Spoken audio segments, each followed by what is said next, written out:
Welcome to the show, friends. This is Distinguished Comics Radio, episode number 12, and it is January 10, 1941. I am Simon Carver, speaking to you from London for the first time, which still feels mighty peculiar. And back in the booth, keeping the home fires and the microphone levels steady, is Robert Reed. That's me, parked stateside and minding the fort at KDCR. Simon, pal, last time we did this show without you for the first time because you were somewhere out on the Atlantic, bobbing around between continents like a cork in Lake Michigan. Yes, and I resent how accurate that sounds. What our listeners heard as one missing week was, for me, a full muddle of train platforms, steamship corridors, blackout curtains, and then London. My day job has me here covering the air war, and I should say, because numbers matter, when you live in a city that expects sirens after dark, every ordinary block suddenly looks provisional. Sirens after dark. That's the phrase right there. Folks, Simon's not kidding. The papers are full of it, and the radio even more. President Roosevelt just gave that For Freedom speech on January 6th.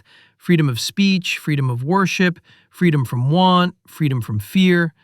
4 straight cards on the table, black and white. I like that. Freedom from fear is the one that hangs in the air over here. You walk a London street, and you feel how small a person is under a wide sky. Which is a curious bridge, I know, to today's comic, but that is exactly what we are talking about. A hero reduced to inches, trying to matter in a dangerous world. And brother, what a doozy for our first trip outside the National and DC stable. First time on this program, we're doing a Quality Comics feature. Qualities, the outfit Everett M. Busy Arnold, started back in 1937 in New York. And by 1939, they were pushing brand new material in books like Smash Comics. They're one of the big outfits of this Golden Age boom, even if the name on the cover's sometimes a little slipperier than a greased wrench. Busy Arnold is a wonderful name for a comics publisher. It sounds less like a businessman than a man forever running to catch a train with a portfolio under his arm. And through that quality line comes our subject, Doll Man, from Feature Comics issues 27 through 39, though the feature itself starts a bit earlier with a 1939 cover date. Today we're really centering on 27 to 36, with number 36 as our close look. Before we even get to the stories, I gotta say it plain. Doll Man is not a great name. It sounds like a toy in a department store window, or a ventriloquist act. Step right up and see the mysterious Doll Man. I keep expecting the fella to throw his voice. Yes, or some poor master of ceremonies saying, "And now, the miraculous little gentleman in the tuxedo." Instead, we get Darrell Dane, lawyer, investigator, man of science by association, who can shrink himself down to about 6 inches by secret formula, and then go into action in trunks, boots, and cape. And no mask. That's the part that burns my toast. Superman at least changes the outfit enough that everybody in Metropolis forgets how eyeballs work. Doll Man? It's Darrell Dane's same face, same hair, same jaw, just smaller. That's not a disguise. That's a bookkeeping error. Your objection is very Chicago and very fair. How does one preserve a secret identity by becoming oneself at a reduced scale? If anything, he becomes more distinctive. Yet there is something wonderfully shameless about it. The strip says, in effect, accept the premise and keep up. And I will accept it, because once the little guy starts socking crooks in the chin, it works. That's the funny part. In a world where everything feels bigger, bombers, speeches, oceans, headlines, here's a hero who gets smaller and somehow takes up more room on the page. That's a neat trick. That's our hook today. A tiny hero in a big, bad world. From a publisher that's not national, drawn with far more elegance than a name like Doll Man really deserves. So let's get into the run. Broadly speaking, from Feature Comics 27 through 35, the formula is this. Darrell Dane gets word of some racket, murder, theft, or strange plot. He uses Professor Roberts' shrinking discovery, becomes Doll Man, and then turns the crook's size advantage into a punchline. That's the engine. And the notable thing is how briskly it moves. These are not dawdling stories. By the first page, you're usually at the office, or the laboratory, or the crime scene. And by page 2, somebody has already made the mistake of underestimating a 6-inch man in a cape. The strip understands that its premise is already odd enough. It needn't loaf. Issue 27, for instance, and I'm grabbing that number because it's where our chunk starts, gives you the whole pitch right away. Dane's tied into the Professor Roberts business. The secret formula is the key, and the trouble gets personal in a hurry. Then 28 and 29 start seasoning the stew. More gang business, more traps, more scenes where little size means sneaking through places a full-sized gumshoe couldn't touch. Issue 29 is where I really felt the strip relaxing into itself. Not because the premise changes, it doesn't much, but because the storytellers stop apologizing for it. There are sequences with movement through city spaces, through interiors, through the social world around crime, and you feel the creators deciding, this is not merely a shrinking novelty, this is a crime adventure strip with a wonderful scale gimmick. Right, and they don't just lean on small man punches ankle, though you do get some of that, thank goodness.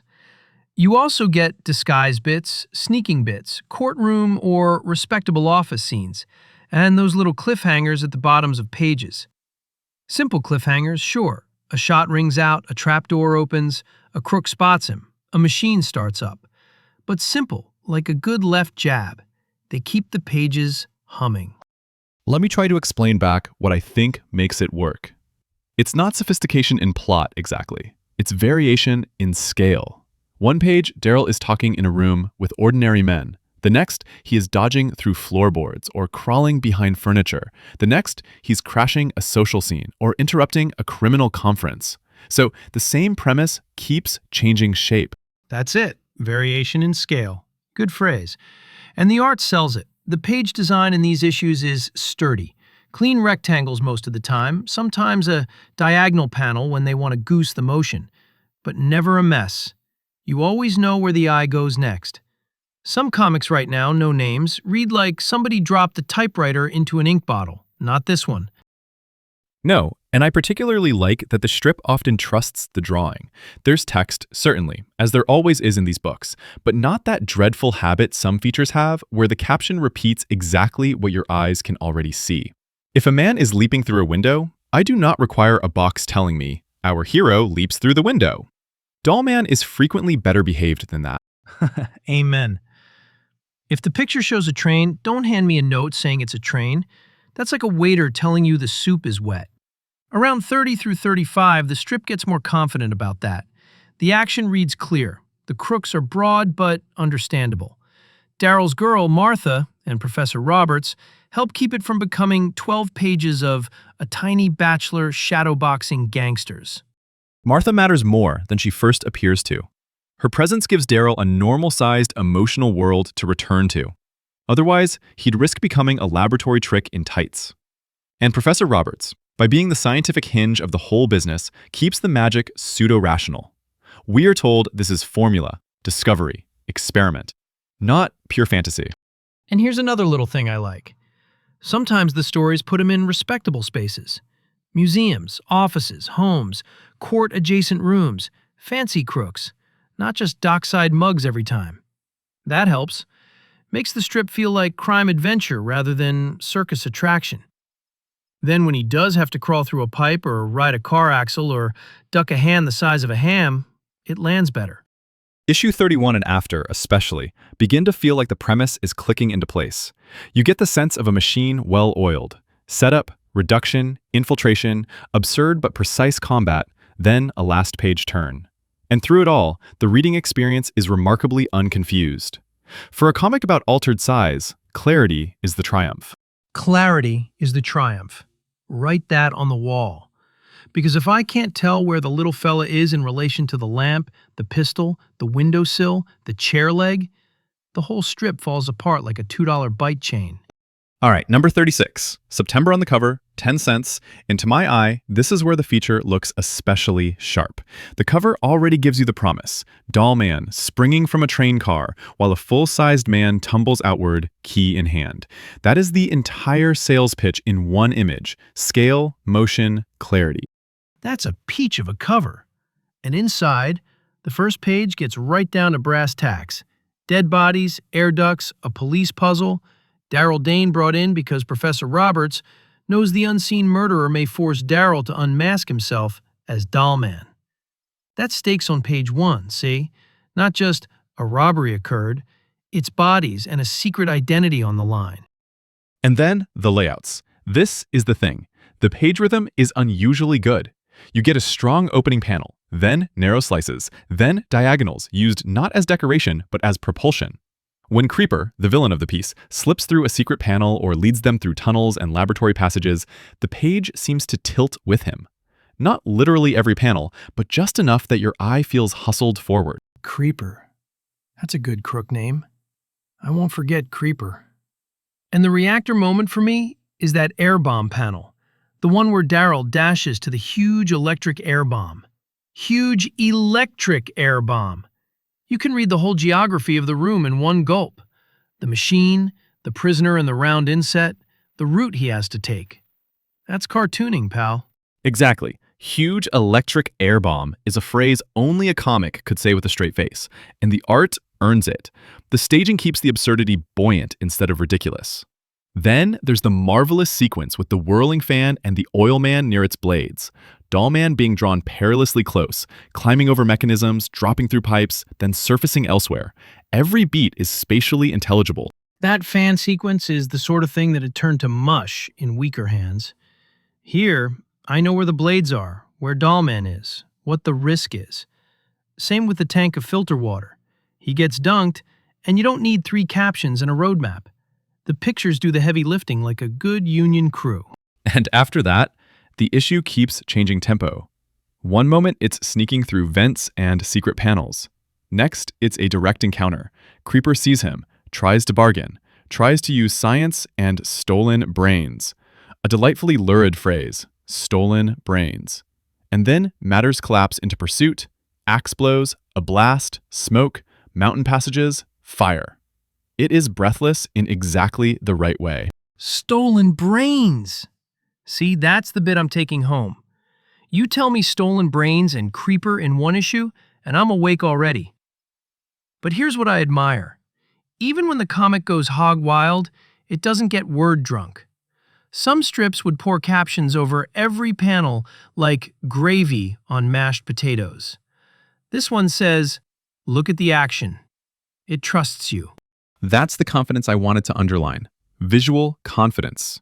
The absence of heavy captioning means the pacing belongs to the panels. A door swings open, a hand lunges, a figure vanishes into grating, a room erupts in smoke. And because nobody is redundantly narrating what I can see, it feels faster. More cinematic, if I may use a somewhat new-fashioned term. Cinematic in 1941, huh? Mr. Murrow's hallway is rubbing off on you. But I know what you mean. It cuts clean, like film spliced right. Also, number 36 balances suspense with comedy. Not joke comedy exactly, but that built-in absurdity where a giant thug reaches for the tiny hero and gets beamed in the knuckles, or can't quite process what he's looking at. The strip never forgets that being small is funny and dangerous. And that double feeling, funny and dangerous, is the secret of the feature. If Dollman were only comic, he'd be a novelty act. If he were only grim, the premise would become self-serious and brittle. Number 36 threads that needle. There is menace, there are bodies, there is treachery, but also the sheer oddity of a 6-inch man turning a death trap into a climbing frame. By the time you hit the last stretch, fires, escapes, the rescue, the return to normal clothes, you've had a whole meal. And again, because the story doesn't stop to explain the drawing back to you, it feels modern. That's maybe the wildest compliment I can pay it. Modern is exactly the word that kept occurring to me. Not modern in ideas, perhaps, but in the discipline of the pictures. So who do we tip our cap to? First up, Will Eisner. Born in Brooklyn in 1917, came up poor, got his art legs at DeWitt Clinton High School, and then a year at the Art Students League. And by the mid-1930s, he's already in the comics racket.